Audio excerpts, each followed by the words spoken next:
La parole est à Monsieur Christophe Naegelen pour le groupe UDI, Agir Indépendant. Merci Madame la Présidente. Monsieur le Ministre, alors bien que pas directement lié au projet de loi Egalim, je voulais vous interpeller sur un sujet qui est extrêmement important, qui est celui de la dotation aux jeunes agriculteurs. Pour en bénéficier, les intéressés doivent déposer un dossier auprès des directions départementales des territoires, accompagné d'un plan de développement d'exploitation, sur une durée de 4 ans, mais aussi d'un engagement à respecter un certain revenu, des normes environnementales, des normes d'hygiène et de bien-être animal dans un délai de 3 ans. Alors, je comprends tout à fait la légitimité des 3 derniers critères. Néanmoins, les contrôles effectués par la direction départementale des territoires constatent parfois le non-respect de, entre guillemets, l'engagement pris d'obtenir un SMIC de revenus agricoles en échange de l'aide reçue. Le code rural, dans ces cas-là, autorise la déchéance totale ou partielle de ces aides. C'est une double peine. D'une part, l'agriculteur gagne moins qu'un SMIC et en plus, il doit rembourser les aides qu'il a touchées. C'est la double peine et c'est incohérent. Les aides à l'installation sont essentielles en termes de trésorerie et de projet pour l'entreprise. Mais la crise agricole continue de sévir et ces aides reçues par les agriculteurs en début d'installation aggravent leurs problèmes d'exploitation lorsqu'ils doivent la rendre. Les jeunes qui n'ont pas respecté leur PDE ne l'ont en aucun cas fait avec la volonté de se soustraire aux engagements qu'ils ont signés. Comment justifiez-vous donc, Monsieur le Ministre, de pénaliser durement des personnes qui tous les jours se lèvent, qui tous les jours travaillent, mais qui ont juste pour erreur de gagner moins que ce qu'ils avaient prévu? Pour quelles raisons les agriculteurs qui perçoivent moins d'un SMIC ne seraient-ils pas aidés?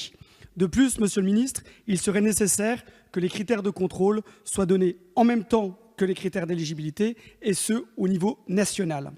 Que les contrôles soient effectués moins de 2 ans après la fin du plan d'entreprise et qu'il y ait une harmonisation de ces mêmes contrôles au niveau national. Merci, Monsieur le député Naegelen. Monsieur le Ministre, vous avez la parole. Merci, Monsieur le député. Un des objectifs pour l'agriculture française, c'est la transmission et c'est l'installation. Aujourd'hui, on a un problème de foncier, peut-être y aura-t-il une question, transmission, j'y reviendrai, enfin vous connaissez la doctrine et celle que j'ai essayé de mettre en place, mais l'installation des jeunes est indispensable. Nous travaillons beaucoup avec Jérémy Deserre, les jeunes agriculteurs, qui font un travail remarquable. Ils ont en main les clés de l'installation, les clés de la transmission. Aujourd'hui, vous évoquez un sujet très précis. J'ai passé des consignes cette année pour les installations, notamment liées aux revenus, liées à la sécheresse, pour qu'évidemment, et liées pour ceux qui sont en bio, aux aides qui n'ont pas été versées depuis, etc., vous savez de quoi je parle, pour qu'ils ne soient pas pénalisés. Donc ça, on va regarder ça. Après, on regarde au cas par cas. Si vous avez un cas, vous me le passez et je le regarde personnellement. Parce qu'alors, vouloir faire en sorte, n'y allez pas trop vite, Monsieur Benoît, pour faire en sorte que nous arrivions, si nous voulons installer des jeunes agriculteurs, alors il ne faut pas les décourager à l'installation.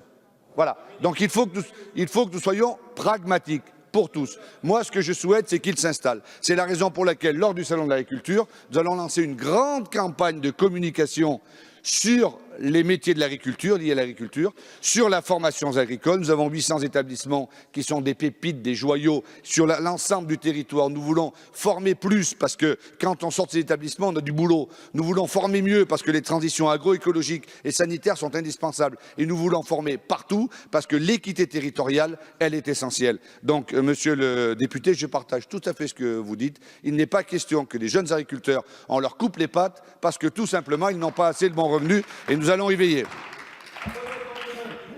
Merci, Monsieur le Ministre.